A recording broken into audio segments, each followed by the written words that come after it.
शूलटङ्कपाशदण्डपाणिमादिकारणं श्यामकायमादिदेवमक्षरं निरामयं हेमविक्रमं प्रभुं विचित्रताण्डवप्रियं काशिकापुराधिनाथ कालभैरवं भजे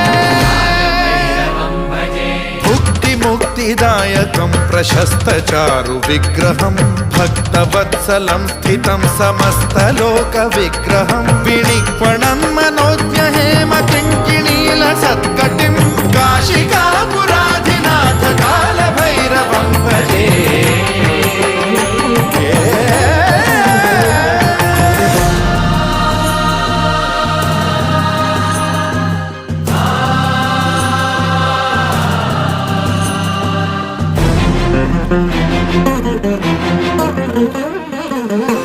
धर्मसेतुपालकं त्वधर्ममार्गनाशकम्